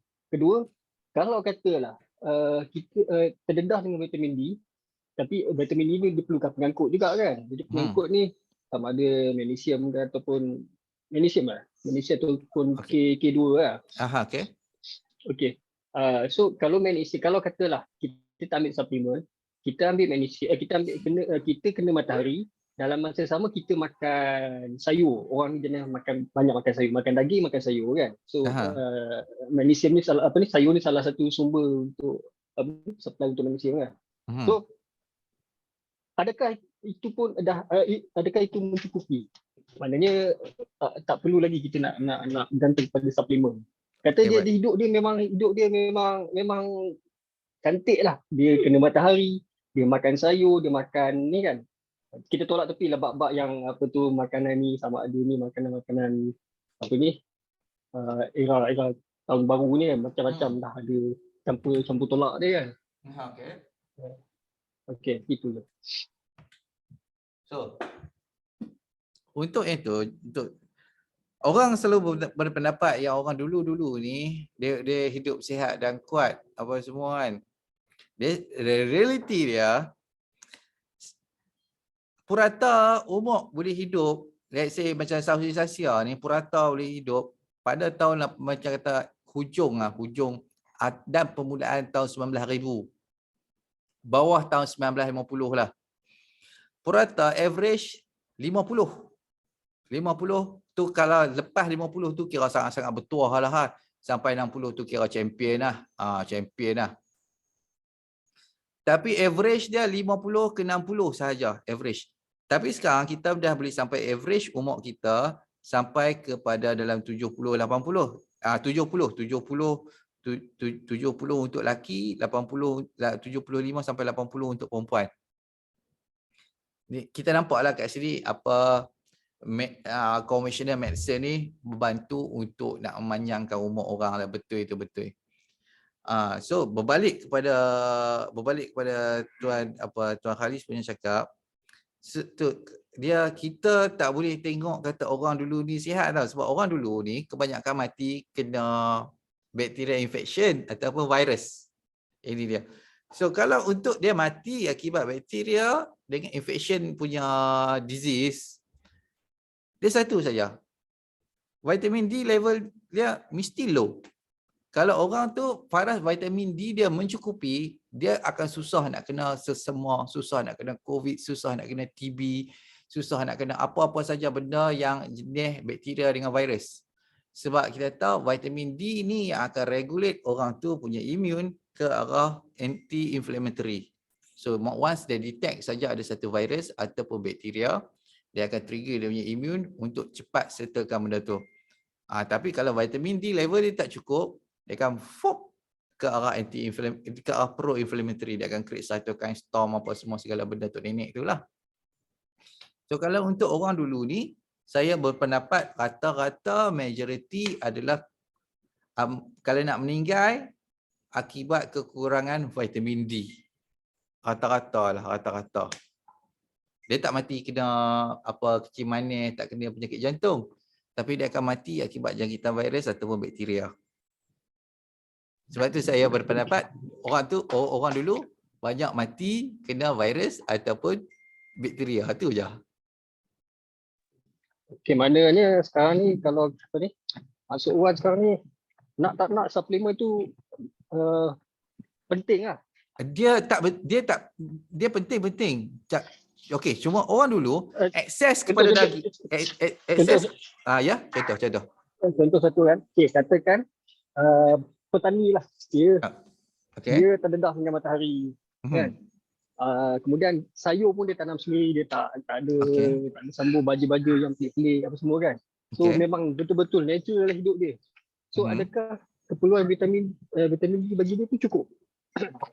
Tak cukup. Dia tak cukup macam tu sebab untuk nak convert kita punya cholecalciferol dalam inactive form dia kepada 125 hydroxycholecalciferol yang boleh digunakan oleh tubuh badan kita, dia memerlukan organ kita punya liver kita, hati kita dengan kidney kita top form. Memang betul-betul sihat, top form. Tapi disebabkan kalau diet kita, contoh macam diet orang dulu sangat kurang akses kepada daging tau. Daging, ayam, sangat kurang. Kalau boleh nak makan daging tu kena tunggu kenduri lah kot. Kalau hari-hari biasa ni makanlah pucuk-pucuk apa ada kan. Itu je lah makanan harian. Orang yang paling beruntung pun kalau nak boleh akses kepada protein harian, nelayan. Orang yang duduk dalam ni jenuh nak kena memburu lah. Kalau dia hidup pendapatan ni, memang kebanyakan makan macam nasi, ubi, pucuk-pucuk, paku ke apa semua. Itu je lah akses dia.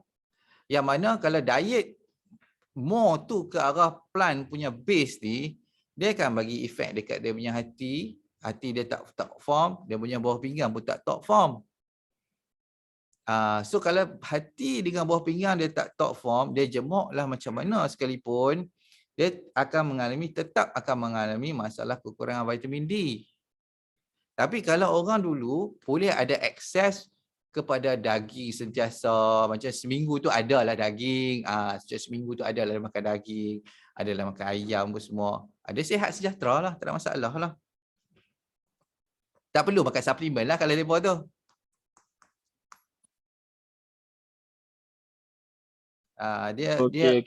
Dia kita tengok macam tu. Nak kata diet primitif ni bagus, orang tu sihat. Tak, orang dulu dia tak sihat pun. Tak sihat pun sebab tu umur dia pendek. Kita selepas penciptaan macam antibiotik, penicillin dan semua tu, yang itu yang memanjangkan umur kita. Antara benda yang paling champion dalam dunia lah. Tapi kalau orang tu boleh makan daging elok, ada akses kepada sayur elok, ada punya lifestyle pun okey, bolehlah hidup panjang. Okey, baik. So kalau ada soalan, silakan tanya soalan.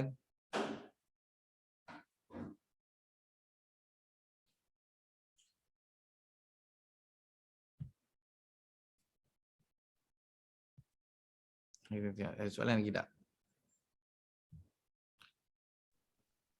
Assalamualaikum. Ya Kak Yus, ya sila.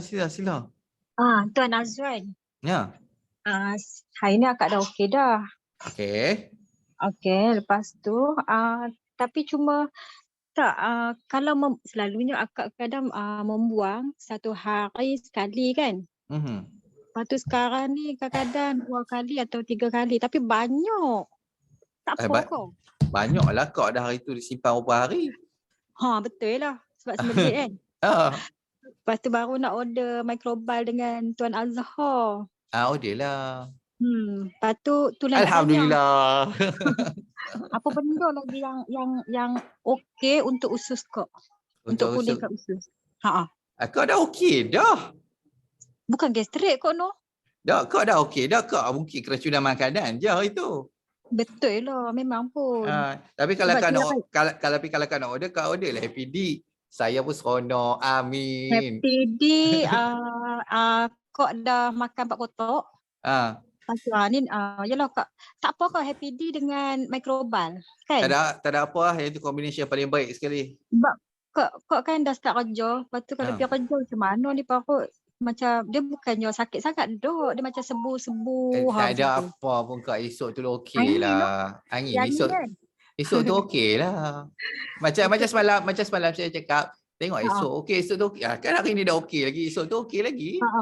Hari ni alhamdulillah lah, boleh lah kata ke sana ke sini, ke depan ke belakang kan.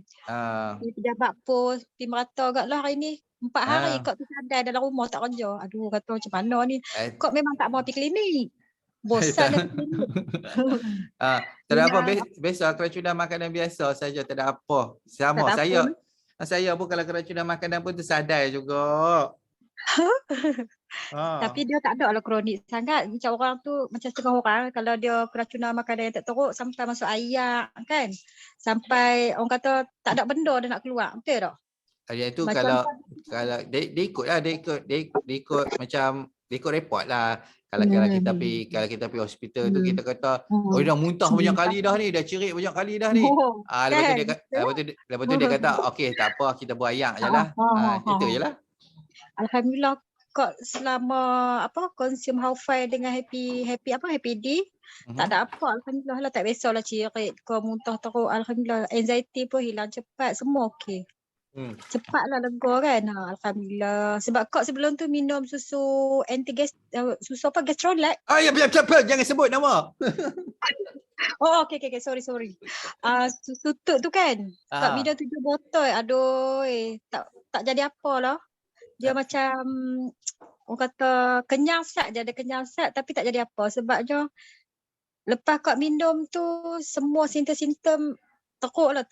Memang teruk. Dia macam cepat lapar, lepas tu kembung, sebu. Okey, tak baik. apa-apa okey. Saya beritahu untuk orang dalam ni Untuk dia saya tahu sebab apa Kak Yus akan tergerak hati beli itu, sebab Kak Yus nampak komen-komen banyak kata best kan. Betul tak? Kak tengok FB Tuan Azhar. Sebab kak kata ni artis ni pasal apa sakit kurus kering macam ni. Lepas tu baca-baca dia kata good. Kak kata sama dengan kak ni. Tu yang kak terus direct. ni lah WhatsApp lah. Yang itu tak apa. Contoh macam susu-susu ataupun suplemen lain ni apa semua kan.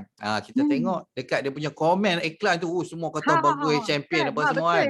Okey, baik.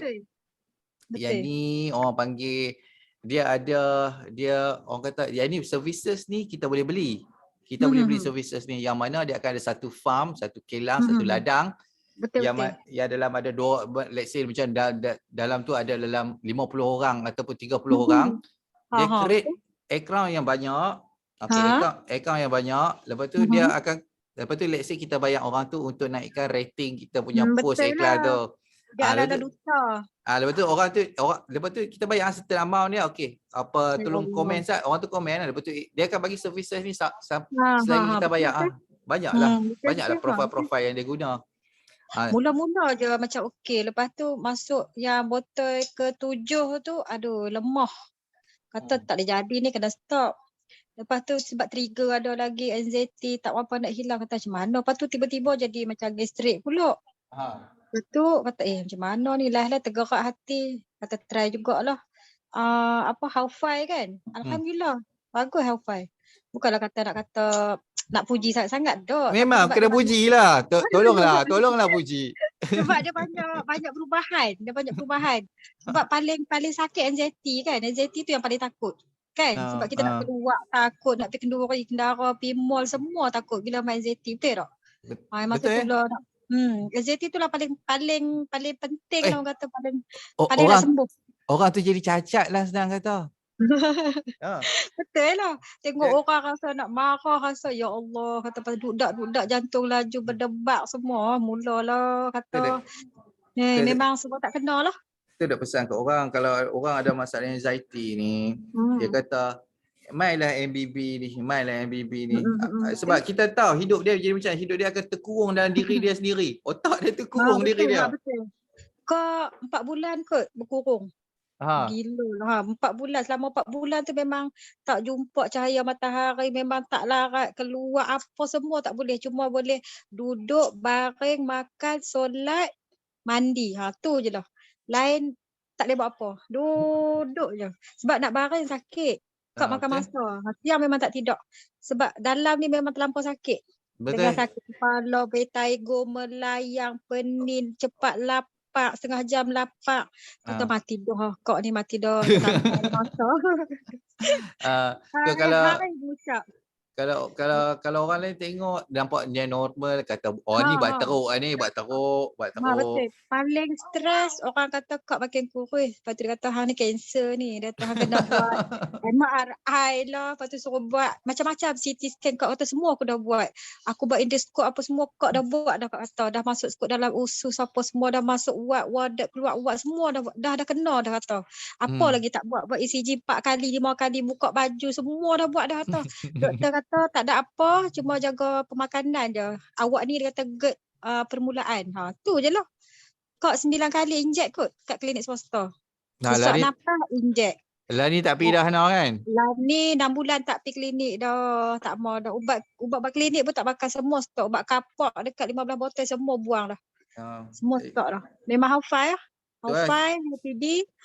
Tapi tu lah kak memang dah okey dah. Memang orang kata 80-90% dah. Kak keracunan makanan saja, tak ada apa itu je. Tak ada apa dah. Kak keracunan makanan saja itu je. Cuma biasalah trigger ni kan. Tak ada apa kot. Saya kalau keracunan pemakanan pun lembek, biasalah normal lah. Dia makan masa noh, dia macam take time kan. Cuma kita sedih, bukan kita sedih, kita takut jadi balik macam dulu. Betul-betul yang tu lah. Betul. Kata lah awak ni sebab member-member kata mereka dah 3 tahun, 4 tahun, kita jadi 3 lah. Kak memang block lah member yang tak teruk ni kak memang delete lepas tu block. Sebab mereka suka merengek tau, merengek. Kata yang ni yang saya yang berluat tu yang betul. Takut kan. Kata mereka ni teruk sangat ko. Dia kata macam kadang-kadang kau macam mana kau tak tahu nak kata, tapi tu kata aku pun sakit teruk juga kata kau Umi kan. Kau pun sakit teruk juga tapi tak biasalah merengek macam baby, macam budak-budak kata sakit lah, menangis-nangis lah apa. Tu yang risau tu. Kata teruk sangat ni. Kata pergilah jumpa doktor, tak mau, dia tak mau. Tu kata hampa cuba Hawfai. Dia kata okey, Hawfai memang okey, hampa cuba je. Dia bagi kenyang, lepas tu senang melawaskan, senang berak, cuba je. Dan tak apa, Kan? kata kat depa token dia duduk serah diri hari-hari. Betul. Ah. Depa kata bagus. Depa tengok kok dah makin sihat. Tu depa tanya hang makan produk apa, kata duk maintain lah, kata teruskan ni lah consume Hawfai dengan Happy Day tu je lah, kata. Cuma silap makan je lah kan. Dalam pasaran industri suplemen Malaysia ni, saya seorang sahaja token suplemen yang serah diri untuk nak kena maki ke apa hari-hari. Saya sentiasa ada. Memanglah betul lah. Tak ada orang lagi yang sanggup berdepan dengan customer. Tak ada. Beli produk lain mana ada. Tak ada buat live ke, buat Google Meet ke, meeting Zoom ke, tak ada. Kita beli barang depa, lepas tu macam tu dah. Habis. Setakat tu lah. Lepas tu dia tak ada follow up, suruh beli lagi. Sakit hati. Betul. Nanti dia tanya. Dekat sebulan kak. Macam mana okey tak? Kita kata okey lah kan. Kita kata okey lah. Macam mana kak? Nak try lagi tak? Kata tak apa. Ada lagi kata nanti dulu. Padahal kak yang duk maintain makan Hawfai.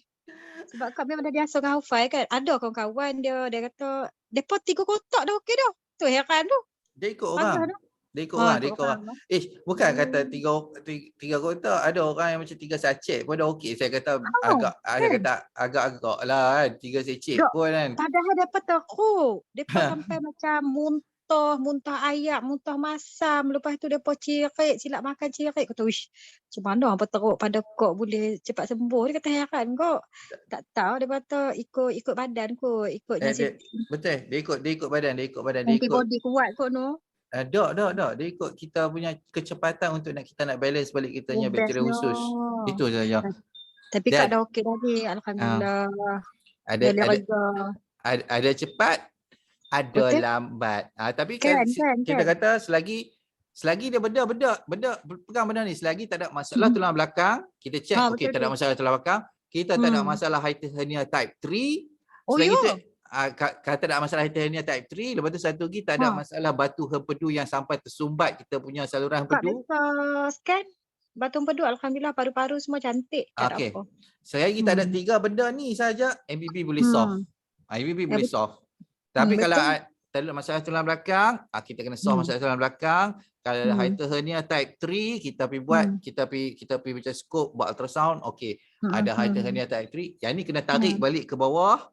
Kalau ada masalah batu hempedu yang sangat teruk, hempedu tu dah bertukar bentuk, dah bengkak apa segala bala. Yang tu kena buang. Lepas tu baru kita MBB, baru dia akan okey. Alhamdulillah kak semua dah buat dah. Kaknya scan hempedu apa semua tak ada apa, cantik semua, elok jantung okey semua, cantik, tak ada apa. Alhamdulillah lah. Cuma itulah Pak ter-trigger balik, ter-anxiety sikit-sikit. Oi kata pasal Apple ni. Dia okey. Baik. Cara nak simpan. Ni saya setiap malam. Saya ni setiap malam saya akan tengok video orang siang ikan. Buat apa? Yang ni saya punya habit saya sebelum saya tidur tu. Saya akan tengok video orang siang ikan, cara-cara orang siang ikan lah. Lepas tu dia tunjuk satu video ni yang best. Cara simpan ikan yang mana untuk cara simpan ikan tak mau bagi dia rosak. Okey, contoh macam ni. Kita nak masak ikan tu pukul kita nak masak rendam ikan pukul 12 malam. Okey baik. Okey macam kak nak masak ikan ni untuk nak keep dia fresh ni. Okey. Let's say kak nak masak ikan pukul 6 petang. Okey. Tapi kak nak kena bagi ikan tu, nak kena kelotorkan dia dulu bagi jadi lembut apa semua kan. Okey baik. Sebab ais. Dalam proses nak tor tu dia akan rosak ikan tu. Dia akan rosak ikan tu. So cara dia macam ni. Ambil ikan tu dulu, okey. Kita basuh dia apa patut, lepas tu kita bagi dia kering balik. Kita bagi dia kering balik. Lepas tu kita balut dia dengan tissue paper. Lepas tu buh dia dalam ziplock bag. Okey. Lepas tu kita ambil ayak satu besen besen kecil kan. Lepas tu kita buh ayak, lepas tu kita letak garam. Lepas tu kita rendam ikan tu dalam kita rendam bekas ikan yang dalam ziplock bag tu dalam garam. Lepas tu kita simpan bawah bahagian bukan atas bukan bahagian freezer, kita simpan bahagian peti ais bawah tu. Dia akan tor dengan elok tanpa rosak ikan tu. Sebab apa kita perlu ayak garam tu? Saya duk fikir juga sebab apa perlu ayak garam? Sebab Garam setiap sikit garam banyak, garam kena banyak. Okay. Sebab apa dia perlu ayak garam? Sebab setiap kali kita buka tutup peti ais tu, dia akan berlaku perubahan suhu, temperature dekat kita punya dalam peti ais tu. So ayak garam ni kerja dia adalah untuk mengekalkan kesejukan apa terhadap kita punya ikan tu. Tak orang bagi dia boleh tor, cuma dia tak rosak lah sebab dia ada ayak sejuk. Betul. Dia punya orang kata dia punya khasiat, dia punya protein kan. Dia tak rosak, dia tak breakdown. Dia kalau kita letak ikan tu dekat luar sahaja, dia hilang suhu dia dengan secara cepat, ikan tu akan masak dengan sendirinya. Dia akan rosak dekat situ. Yang ni saya tengok, bestnya cara ni, patutlah depa masak. Sebab orang Jepun depa sangat partikular tentang fresh ikan tu. Betul. Depa memang orang kata tengoklah negara Jepun kan bersih pun nombor satu kan. Depa memang prihatin terlampau ni sangat. Lepas tu kalau ayam dengan daging macam mana? Serupa kok? Buat serupa, sama juga. Dia tunjuk juga sebab dia kekal kan, air batu kan. Dia macam kalau macam daging tu yang penting jangan rendam dalam ayak. Okey. Kalau rendam dalam ayak, dia punya jus myoglobin dia tu akan keluar pada daging tu. Lepas tu daging tu hilang rasa. Memanglah tak ada apa dah. Tak ada apa. So cara dia bawa keluar daging tu, basuh, lepas tu lap bagi kering. Faham? Lepas tu buat cara yang sama. Sebelum-sebelum ni saya tengok macam tu. Tapi tak kata apa benda ni terlampau ni sangat kan tu. Terlampau bersih sangat ni rasa macam mana ni? Dia ada cara dia. Faham. Dia bukan kalau macam tu. Dia bukan terlampau bersih sangat. Kita nak pastikan daging tu tak rosak. Betul. Lagi satu tuan, yang tuan kata macam kadang-kadang lah kan kau jadi cirit tu, tuan kata ubat apa farmasi tu? Kalau cirit macam cirit berterusan kan, macam cirit lepas tu esok pun cirit lagi kan. Okey, kalau ada cirit sikit pun tak apalah, kita cirit tu kita makan terus. Loperamide nama dia, loperamide saya tulis. Loperamide. Okey, dia pil kan? Dia pil. Okey, boleh loperamide. Okey, sebab ada member selalu cirit. Tu kata hampa konsel lah Haufai dulu. Kau rasa macam nak bagi rasa ada 3 paket kat depa. Kan? Jual. Macam apa kat jadi? Dropship boleh jual tu kan? Kau dulu dropship Syakli dengan MW. Tak apa. Yang dia best join lah MVB punya dropship. Alang-alang Azhar ada offer, dia kata akak kan bukan dropship, dia kata sebab kau memang dulu memang aktif MW dengan Syakli. Tapi tak makan pun. Produk-produk tu tak makan. Ni kau sendiri makan, kau sendiri dapat benefit dia kan. So kau senang nak cerita. Sebab kau itu sakit setahun. Tak sampai setahun kot, 6 bulan je. 6 bulan macam tu lah kau sakit. Lepas tu lah tu Azhar kata, lagi bagus kau dah ada pengalaman, dia kata. Malah dia kata masuk bawah dia kata. Dropship je pun. Sebab dah ada ni kan. Dah biasa jual barang lah kan. Kata boleh lah nanti. Sebab dia pun baru lepas kahwin kan. Dulu dia busy. Dia kerja ni dah lepas nikah ni dia slow sikit, kata boleh lah nak join kan. Join lah. Join. Kat bawah dia boleh lah kan. Bagi tahu saya kata nak join dropship. Syok lah ikut commission best, dapat ada achieve target, boleh dapat mah. Kita bagi mah. Nanti kau tak tahu hari Roger dia pagi petang malam. Apa-apa je tuan Azhar, tuan. Lagi seorang dulu tu tuan Hanis pun bagus. Hanis. Dengan Hanis lama kot lepas dia kena COVID tu, kesian kat dia. Itu dia sihat dah. Lagi dia okey dah. Dia memang bagus. Dia dengan yang lain tak kenal lagi, tak kenal. Biasalah dengan tu adik biasa kok. Tapi tu adik dia busy sikit kan. Betul. Tapi tu lah. Okey, tak apa-apa. Nanti kau minta jadi dropship lah bawah tuan Azhar. Lepas tu kau nak recommend kat member lah yang tengah sakit 5-6 orang yang degil ni. Degil. Depa makan susu-susu semua. Kata susu tak bagus. Bukan susu dia kita senang saja, mudah. Macam saya nak bagi orang faham sebab apa saya MBB ni kita tak bagi ambil susu. Mudah saja. Kok susu kambing teruk? Sebab Memang susu dia basic susu dia laktos. Untuk Yalah, orang ada SIBO, dia akan ada masalah, dia akan alami masalah kekurangan enzim laktis. Bila kekurangan enzim laktis, dia tak boleh nak hadam laktos. Dia memang cirit kentut busuk lah lepas tu. Betul. Dia kata lega apa benda, kata perut jadi lapar. Dia tak boleh. Kalau kentut busuk, bermaksud kita punya digestion kita tak sempurna. Kalau memang problem lah. Kalau perut okey, dia kentut dia tak bau sangat. Kalau kentut macam minum susu ni, Allah, kalau dia punya kentut, orang kata kentut keji orang kata. Betul lah. Kak Haibah pun tak okey. Kak beli 2 botol kan. Aduh, senak. Haibah pun tak okey. Ya itu ada kata. Dia habis soda. Satu lagi sebab susu dia untuk nak jadi dalam bentuk tepung tu dia kena pasteurize. Bila pasteurize kita lagi akan hilang kehilangan serta-serta enzim yang memang sedia ada untuk susu tu nak hadam susu tu. So, betul. Dia kenyang tapi tak tahu nak ambak kau memang tak sesuai lah. Jadi senok.